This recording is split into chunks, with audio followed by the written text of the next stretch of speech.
All right, so is that concerning then if you were talking before about the 60% enriched uranium? We only need to get to, what, 90% for it to be nuclear weaponry grade, and it doesn't take much, does it, from that 60 to 90%?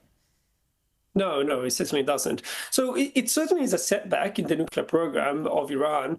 If they had wanted to continue it, this certainly is a big setback because they've lost a lot of the infrastructure facilities. They may be damaged, they may be destroyed. We don't know until we have an inspection from the IAEA, but it's certainly a setback. But it doesn't remove all the expertise or the material that they have accumulated over the years.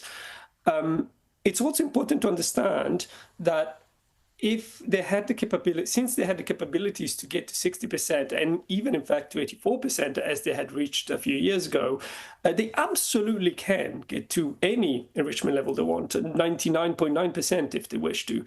The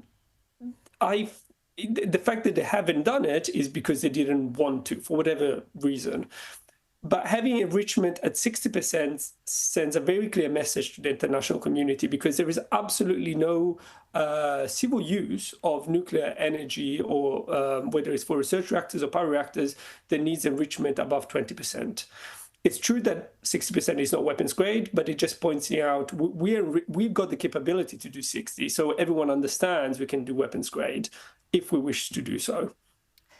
All right, and what do you make of the comments that came out about 10 or so hours ago from the Director General of the IAEA, Rafael Grossi? He says that radiation levels in the Gulf region remain normal following the 12-day conflict that severely damaged several facilities in Iran. But he also said, from a nuclear perspective, that the worst nuclear safety scenario was thereby avoided. And he was meaning, of course, the Iran's Bashir nuclear power plant and the Tehran research reactor.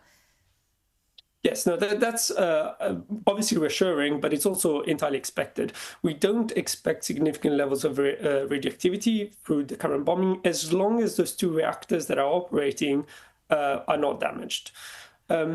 Uranium per se is not particularly radioactive. It's got a very long half-life. It emanates very little amount of radiation. In fact, you can actually stay right next to uranium. You can handle it with your hands and not get a significant dose. In order to get a significant dose from uranium, you'd have to inhale it, and in significant amounts. And uranium is very heavy, so it doesn't create a very volatile powder or anything like that. The radioactivity concern really lies in in fuel that has been irradiated. So spent fuel, used fuel, nuclear waste, that's where the highly radioactive material is, and that's what we would be concerned if it was, targeted by some attack. The current attacks only damaged the facilities and might have scattered some uranium local inside the facilities, so we don't expect any radioactivity around the sites or more generally in that region.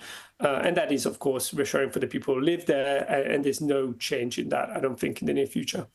Right. Another thing that's perhaps worth pointing out is that we don't even have any concern, and this is very important, we don't have any concern of a nuclear explosion from the nuclear material that Iran has.